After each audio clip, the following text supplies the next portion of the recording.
Warahmatullahi wabarakatuh. Saya Ahmad Safadiata dari TI 2B akan menjelaskan tentang aplikasi yang saya buat. Aplikasi yang saya buat adalah aplikasi REST Client. Aplikasi REST Client ini sama persis seperti yang ada di Jobsit. Bahkan tampilannya sama, isinya juga masih sama. Jadi tidak perlu saya jelaskan terlalu dalam karena di laporan juga sudah membuatnya. Dan aplikasi ini sudah terhubung langsung oleh REST server yang telah saya buat. Jadi ini sudah tidak terhubung lagi ke database. Nah, untuk REST servernya sendiri saya masih menggunakan persis seperti yang ada di Jobsit. Tapi saya mengubah bagian ini, mengenable key-nya. Jadi apabila kita mengenable key-nya, kita harus membuat tabel dulu seperti ini. Seperti petunjuknya ini, apabila mengenable key, dan saya sudah membuat tabelnya adalah tabel key. Nah, di tabel key ini nanti kita akan isikan key dari key IP kita. Jadi apabila REST client tidak bisa seenaknya langsung terhubung ke REST server kita, maka dia harus memasukkan IP key dulu. Dan untuk level dan lain-lain ini sudah nggak terlalu penting, yang penting ininya saja, IP key-nya. Dan untuk REST servernya sendiri yang saya ubah ini ya, REST key name-nya saya ganti dengan nama saya, Safa Key. Nah, untuk REST servernya sama persis dengan yang di Jobsit, jadi saya tidak perlu menjelaskan lebih dalam lagi. Dan untuk aplikasi yang kliennya, nah, aplikasi yang klien yang ini adalah untuk menampilkan semua data yang ada, menampilkan semua data mahasiswa yang tampil tadi. Nah, ini ngambilnya dari mana? Ini ngambilnya dari mahasiswa model. Mari kita lihat mahasiswa model, get all mahasiswa. Kita cari get all mahasiswa. Nah, ini get all mahasiswanya. Pada sebelumnya kan masih menggunakan ini. Nah, itu masih terhubung ke database atau untuk digunakan untuk berhubung ke database. Nah, sekarang sudah saya ganti dengan ini. Setelah saya ganti dengan ini, maka dia akan terhubung langsung ke REST server yang telah saya buat. Dan untuk metodenya supaya terhubung ke REST server adalah client sama dengan new client, lalu responnya diisi dengan request, lalu metodenya kita menggunakan get. Nah, getnya ini adalah untuk menampilkan seluruh data mahasiswa. Lalu URL-nya menggunakan URL dari lokasi alamat REST server yang telah kita buat. Nah, ini harus disesuaikan dengan yang ada di Postman. Nah, yang di Postman adalah ini. Nah, maka kita kopikan aja ini. Kita kopikan ke sini. Nah, tapi itu tadi sudah URL-nya saya buatkan sebuah POP supaya tidak menulis berulang-ulang. Nulis ini berulang-ulang dan outnya ini. Karena apabila kita menulis berulang maka akan banyak. Pada get mahasiswa by ID, tambah data dan lain-lain.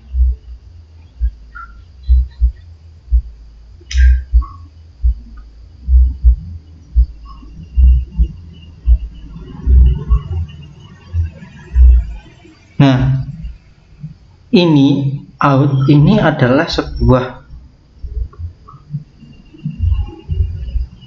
jadi out isinya username dan password. Nah, ini untuk autentikasinya. Nah, ini untuk autentikasinya masih saya buat default bawaan dari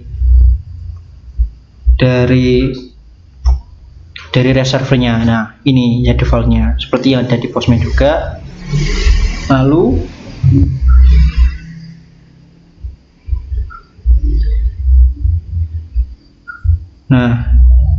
setelah itu kita butuh parameter yang isinya adalah nama, key, dan key API-nya. Nah, Safa key ini adalah nama key yang ada di REST server pada REST PHP.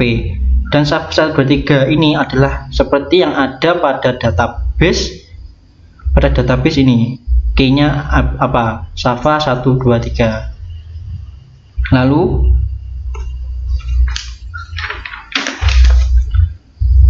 Nah, itu tadi baru ngirim requestnya, lalu kita ambil result, terus responnya, dan ini baru JSON code-nya.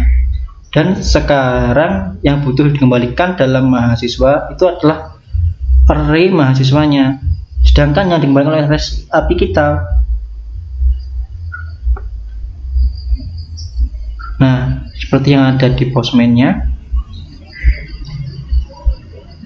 Dan kita masuk ke data. Nah, ini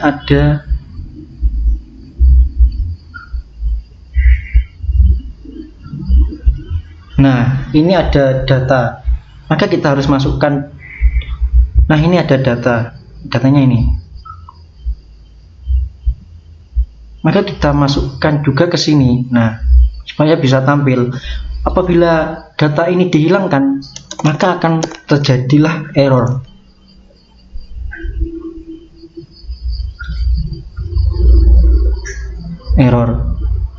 Dan maka kita kembalikan lagi seperti semula saja supaya tidak error. Nah, ini terjadi karena tidak bisa mengambil data yang ada pada server yang telah kita buat. Nah, sekarang sudah tidak error. Nah, data yang ditempatkan di sini itu sudah tidak ngambil dari database yang semula. Ini sudah diambil datanya dari server yang telah kita buat. Contohnya adalah ini tabelnya, tabel mahasiswa. Nah, di tabel mahasiswa ini ada 1, 2, 3, 4, 5, 6, 7, 8, ada 8 data. Nah, ini juga sudah sesuai. Maka ini berarti sudah terhubung ke database server yang telah kita buat. Nah, selanjutnya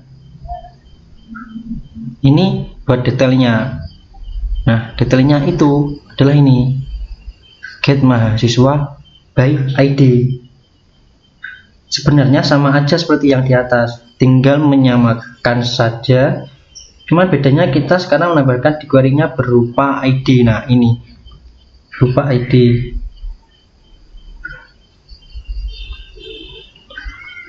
Ini ID-nya dapat dari mana? ID-nya dapat dari ini.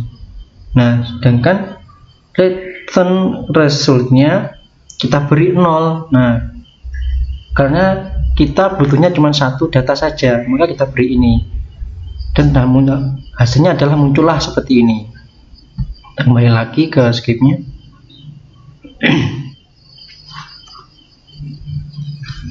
Nah, habis itu saya ingin menjelaskan yang hapus data.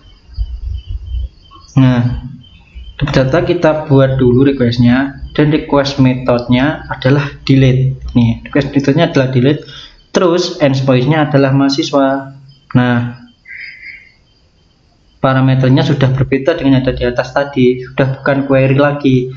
Karena query untuk param, sedangkan delete berada di body, maka menggunakan for param.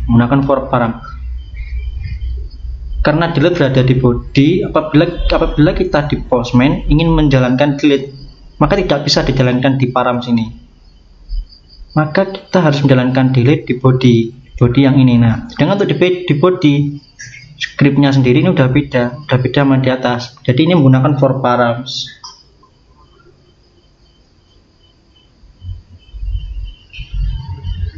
Dan ini API key-nya, nama key yang sudah saya buat tadi di REST servernya, dan ini API key yang sudah saya buat sama dengan yang ada di atas. Nah, returnnya sama aja, maka tinggal menyamakan aja seperti yang di atas dengan menghilangkan data, terus buka kurung siku, nolnya dihilangkan. Karena delete itu proses, maka tidak membutuhkan nilai kembalian. Nah, sekarang kita coba untuk delete-nya. Misal kita ingin menghapus data OI, hapus data. Nah, data sudah berhasil dihapus. Mari kita lihat di database-nya apakah berjalan juga. Ini data OI, lagi kita refresh dulu. Nah, sudah hilang. Jadi prosesnya sudah berhasil. Nah, ini adalah database dari servernya. Ini ada key-nya juga. Nah, kemudian Kemudian untuk tambah datanya, untuk tambah datanya ini validasinya tetap menggunakan yang ada pada sebelumnya, yang ada juga sama seperti yang sama persis malahan.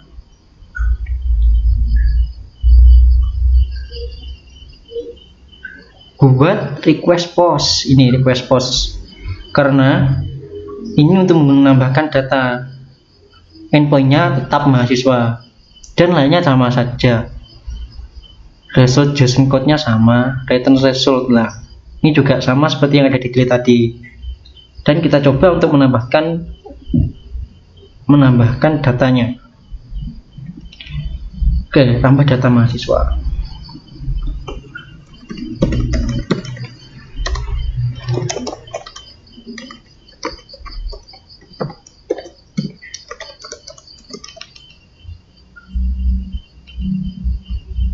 Nah, kita tambah datanya. Apakah berhasil? Oke, berhasil. Nah, ini tadi database yang kita tambahkan yang isinya data. Kita lihat di database apakah sama juga. Ini database yang ada di servernya. Nah, ini data. Nama datanya juga sudah berjalan dengan baik. Lalu untuk ubah atau edit, nah ini untuk ubah. Nah, ini untuk ubahnya. Nah, ini sama saja seperti yang sebelumnya, hampir sama seperti yang ada di tambah data, cuma kita menambahkan ID. Nah, menambahkan ID ini karena ngambilnya cuma satu data sesuai dengan yang diklik pada saat mengklik edit atau ubah. Nah, sedangkan key-nya tetap sama, Java key seperti yang ada di reservoir yang sudah kita inputkan tadi. Untuk jelasnya ini. Nah, ini untuk jelasnya. Risk key name saya ganti dengan Java key. Nah, sama juga seperti yang di sini. Lalu respon this client kita menggunakan requestnya menggunakan put. Lalu untuk endpointnya tetap menggunakan mahasiswa. Nah, kenapa menggunakan put? Karena ini sudah berbeda lagi. Ini adalah proses pengambilan data lalu diubah. For param sama saja seperti yang di atas. Result JSON code masih sama semua. Nah, kita coba untuk ubah datanya. Misalnya ini namanya tidak normal, kita ganti sangat normal. Tulisannya kita ganti juga teknik informatika. Mari kita lihat. Oke, ubah data mahasiswa berhasil. Ini sangat normal, sudah berhasil dirubah detailnya.